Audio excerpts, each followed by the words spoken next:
नमस्कार आप सभी को, बहुत स्वागत है आपका हमारे यूट्यूब चैनल पर। और आज का अपना टॉपिक को आगे बढ़ाते हैं। आज का हमारा टॉपिक हमारी क्लास के एक डिस्कशन को लेके है। हमारी क्लास में प्रैक्टिस क्लास जो मैं लेती हूँ, उसमें कुछ स्टूडेंट्स के क्वेश्चंस भी थे और कुछ डिस्कशंस भी हुए। तो उसके आधार पर मैंने सोचा कि चलो एक वीडियो बना लिया जाए। तो देखो, वीडियो के लिए मैं अभी व्हाइट बोर्ड पे आपको सारा अच्छे से डिटेल में समझाऊँगी, हम क्या डिस्कस करना जा रहे हैं। हम आज कुछ थोड़ा बहुत गुण मिलान को लेके भी डिस्कस करेंगे। गुण मिलान तो बहुत ज़्यादा नहीं मैं बताऊँगी यहाँ पे, उसके लिए फिर कभी वीडियो बनाऊँगी। लेकिन उसके साथ-साथ में हम पंडित जी के पास जाते हैं कुंडली मिलवाने के लिए, है ना? ये प्रथा बहुत पुरानी चलती आ रही है और कुछ ना कुछ सोच के तो चलाई होगी, है ना? कुछ ना कुछ सोच के तो गुण मिलाते ही होंगे।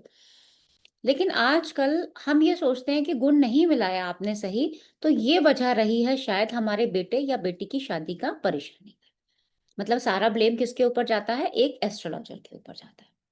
देखो, अब ये बिल्कुल सही है, एस्ट्रोलॉजर को भी अच्छी तरह से मिलाना चाहिए। और क्या सलाह मिलाना एक अलग बात है, क्योंकि जोड़ियाँ ऊपर वाले ने बनाई है, हम ऐसा भी मानते हैं और ये सही बात है। जो लिखा है, जैसा होना है वैसा होगा आपके चार्ट में। ठीक है? अब इसको चाहे आप मानो, साइंटिफिकली आप मानो, ना मानो वो आपकी इच्छा, लेकिन होगा तो वही, जो आना है लाइफ में वो आएगा। हुँ? दूसरा, चलो ठीक है, हमने मिला भी दिया, तो हमें क्या-क्या चीज़ें देखनी चाहिए इसके ऊपर आगे, इसके बारे में डिटेल्ड 15 से 20 वीडियोज़ आपके सामने आएँगी, तो उसमें हम अच्छी तरह से इस चीज़ को समझ लेंगे। लेकिन हमारे सबकी सोच, या मैं कहूँगी कुछ लोगों की सोच आजकल कैसी हो गई है, उसको हम एक चार्ट के माध्यम से समझते हैं। चलो, है ना? चार्ट नहीं, हम ब्लैंक एक स्क्रीन में लगाऊँगी व्हाइट बोर्ड, जिस पे मैं अक्सर समझाती हूँ आपको। देखो, जब हमारे पास पेरेंट्स मतलब हमारे पास नहीं, जनरली जो पेरेंट्स की सोच होती है वो क्या होती है, अ, आप लोग बहुत अच्छे से जानते होंगे।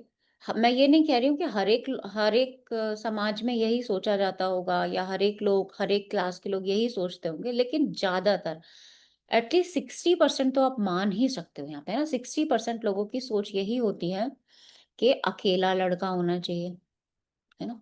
अकेला लड़का हो। हमारी ये लड़की के ऊपर भी है, जब लड़की की बारी आएगी तब भई हम देखेंगे, लड़के की बारी है तब भी देख रहे हैं ना? अकेला लड़का हो, जिसके पास भी शादी हो। कुटुंब छोटा हो, चलेगा, कुटुंब या परिवार थोड़ा कम होना चाहिए, लेन-देन थोड़ा कम रहेगा, लेकिन पैसा उसके पास ज़्यादा होना चाहिए भई। पैसे के मामले में पक्का होना चाहिए, है ना? और करियर तो बहुत ही अच्छा होना चाहिए। एकदम बिल्कुल हाई पोस्ट पे ऐसी नौकरी हो कि मतलब सरकारी नौकरी जैसी हो, या तो सरकारी हो या सरकारी नौकरी जैसी हो, या उसका बिज़नेस बहुत अच्छा हो। ठीक है? सेकंड, छोटा भाई-बहन नहीं होना चाहिए, नहीं, कोई छोटा भाई-बहन नहीं होना चाहिए। अकेला लड़का हो गया तो पहले ही वहीं पे वो कंडीशन हो गई कि छोटा या बड़ा, किसी की ज़िम्मेदारी नहीं होनी चाहिए घर के ऊपर। और क्या होना चाहिए? ससुराल के साथ संबंध बहुत अच्छे हों उसके, है ना? ससुराल में आना-जाना रहे, बेटी आती-जाती रहे, ससुराल से जो संबंध हो वो बहुत ही अच्छे होने चाहिए। ये होना चाहिए। गुस्सा थोड़ा-सा कम करे। एग्रेशन थोड़ा कम करे, गुस्सा थोड़ा कम करे, थोड़ा दब कर रहे। ये 60% लोगों की सोच बता रही हूँ, सबकी नहीं बता रही हूँ। अभी तो ये बहुत छोटी-सी लाइन लिखी है मैंने, इसमें कितना भी आप डाल सकते हो, कितनी भी लाइनें आप लिख सकते हो, है ना? मम्मी-पापा ना हो तो भी चलेगा, अकेले रहें बच्चे, या मम्मी-पापा से दूर रहें, अपना अलग घर हो। कुछ भी सोच हो सकती है। अब इसमें हम क्या कर रहे हैं? हमने कहा कि कुटुंब या परिवार से मिलना-जुलना कम हो, या आना-जाना कम हो, या परिवार छोटा हो। इसका मतलब हम ये वाले हाउस को कहीं न कहीं थोड़ा बहुत पीड़ित बता रहे हैं, सेकंड हाउस को, है ना? क्योंकि हम क्या चाह रहे हैं, बच्चा बोले भी ना बिल्कुल भी। इसका मतलब ये हाउस तो कहीं न कहीं थोड़ा बहुत पीड़ित हो, और उसके बाद हम क्या कह रहे हैं, धन भी ज़्यादा हो। अब आप खुद सोचो, जब एक हाउस एक कंडीशन में पीड़ित होगा, तो दूसरी कंडीशन में वो कैसे आपको फुलफिलमेंट दे पाएगा? पहली बात ये होगी। दूसरा, अकेला लड़का हो, बड़ा भाई ना हो, बड़ी बहन ना हो, छोटा भाई-बहन ना हो, इसका मतलब ये हाउस और ये हाउस पीड़ित। सबसे ज़्यादा इफ़ेक्ट तो वैसे भी लिविंग के ऊपर ही आता है, जो भी वहाँ से सजीव की बात होती है। दोनों हाउस पीड़ित हो गए। हुँ? दोनों हाउस पीड़ित हो गए तो कहीं न कहीं आप उसका कॉन्फिडेंस लेवल, आप उसका पराक्रम, उसको भी कम कर रहे हो।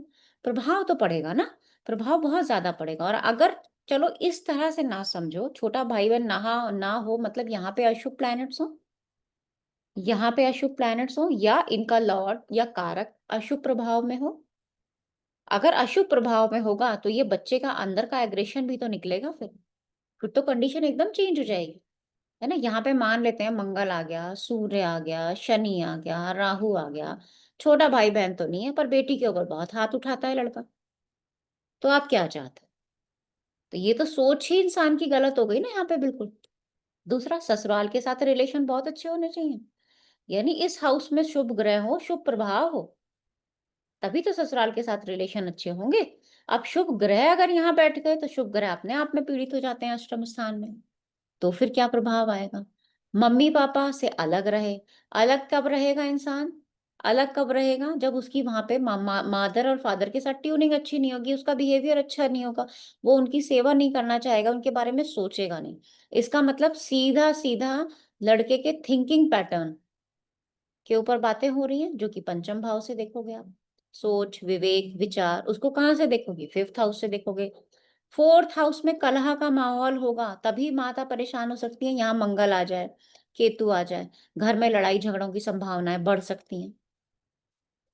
अब आप चाहते हो कि प्रॉपर्टी भी अच्छी खासी हो, सब कुछ अच्छा हो, बस मम्मी के साथ ना रहे, है ना?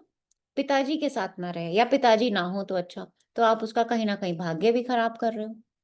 दब के रहे, तो इसका मतलब ऊँची आवाज़ में ना बोले, यानी उसका सूर्य उसके अंदर कॉन्फिडेंस लेवल को भी कम कर रहे हो। तो हम खुद क्या चाह रहे हैं? हम खुद जो चाह रहे हैं वो तो हम पत्रिका को उल्टा कर देना चाहते हैं, और पहली बात तो ये है कि हमारे चाहने से होता क्या है? होना वही होगा, आना वही होगा जो आएगा। जो भगवान ने जोड़ी हमारे लिए दी है, वही हमारी शादी होगी, लेकिन कम से कम हमें अपनी माइंडसेट को तो चेंज करना चाहिए। जब हम अपने माइंडसेट को चेंज करेंगे तभी ये, देखो क्या होता है ना, हमारे हाथ में कुछ नहीं है, लेकिन हमें अपने बच्चों को क्या सिखाना चाहिए कि वो कैसे हैप्पी रह सकते हैं, किसी भी सिचुएशन में खुश रहना सिखाना चाहिए उन्हें। छोटी गाड़ी है तो भी खुश रहें, बड़ी गाड़ी है तो भी खुश रहें। हैप्पीनेस ज़रूरी है। इसीलिए केंद्र के भावों का बहुत, बहुत, बहुत ज़्यादा महत्व दिया गया है। हमेशा आप देखेंगे, लगन से चतुर्थ हैप्पीनेस, चतुर्थ से चतुर्थ सप्तम उसकी हैप्पीनेस, सप्तम से चतुर्थ, अभी मैं छोटा-सा इसका एक एग्ज़ाम्पल आपको चलो वापस से समझा देती हूँ। ये जो हैप्पीनेस वाली बात आई है, इसको कैसे समझेंगे? वैसे पहले कई वीडियोज़ में ना समझा दिया है, पर फिर भी एक बार समझ लेते हैं इसको। एक ऐसे चार्ट बनाया हमने, अभी खाली केंद्र समझा रही हूँ, महत्व त्रिकोण और छठे, 8वें, 12वें का भी है, हर एक ग्र भाव का महत्व है। ये हम खुद हो गए, ये मैं खुद, ये मेरा सुख हो गया। मेरा सुख मुझे कब मिलेगा? जब मेरे सुख का सुख अच्छा होगा। सुख का सुख का मतलब हो गया, ये मेरी दैनिक दिनचर्या भी तो है। दैनिक कार्य भी तो हम यहाँ से देखते हैं, और आधी से ज़्यादा ज़िंदगी तो हमारी 7th हाउस में ही जानी है। यानी ये हाउस अगर अच्छा नहीं है, तो ये हाउस का रिज़ल्ट कभी भी अच्छा नहीं मिलेगा। अगर आपकी दैनिक दिनचर्या अच्छी नहीं है, स्पाउस के साथ आपकी ट्यूनिंग अच्छी नहीं है, तो क्या आप घर में सुखी रह पाओगे? नहीं रह पाओगे ना। और आपकी जो स्पाउस है वो कब खुश रहेगा? उसका सुख कहाँ है? आपका दशम भाव। अगर आपका करियर अच्छा है, आपका कर्म अच्छा है, कर्म का मतलब खाली पैसे कमाने के लिए किया जाने वाला कर्म नहीं है। आँखों से कर्म है, बातों से कर्म है, बोल कैसे रहे हो, वो भी तो हमारे कर्म में इंक्लूड होते हैं ना। अगर वो सब भी खराब है, तो क्या आपका जीवन साथी सुखी रह पाएगा?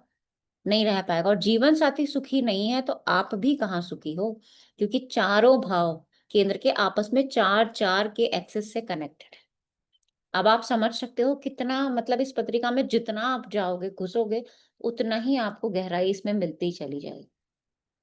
तो पहले तो हमें ये देखना होगा, खैर गुण मिलान के ऊपर या विवाह वाला चैप्टर तो आप जितनी भी वीडियोस बनाएँ, जितना भी समझें, उतना ही कम है। लेकिन लोगों की मेंटालिटी कैसी हो गई है ना, हम मैंने सोचा कि वीडियो के माध्यम से इसको समझाने का प्रयास करूँ। आप पहले तो खुद ही पत्रिका को खराब करना चाह रहे हो, बनाना चाह रहे हो, और उसके बाद फिर सोच क्या है कि हमें बहुत, बहुत, बहुत अच्छा मिले, और हमारे हाथ में भी कुछ नहीं है कि हम अपने मनपसंद से कुछ चूज़ कर सकें, है ना? हम ग्रहों के आधार पर चलते हैं, या हम ये कह सकते हैं कि ग्रह ही हमें चलाते हैं। और जो लोग इस विषय को पढ़ रहे हैं वो इसको बहुत अच्छे से समझ सकते हैं। मैं ये नहीं कह रही कि हम भाग्यवादी हो जाएं, भाग्य के ऊपर ही भरोसा करें, नहीं। मेरी किसी भी वीडियो में या गुरुजी की किसी भी वीडियो में आपको ऐसा सुनने को मिलेगा ही नहीं। भाग्य के ऊपर भरोसा होता तो आज मैं भी आपके सामने बैठ के यहाँ वीडियोस नहीं बना रही होती, और अपने चैनल को प्रमोट भी नहीं कर रही होती। तो आज के लिए इतना ही रखते हैं, फिर मिलते हैं। बहुत धन्यवाद।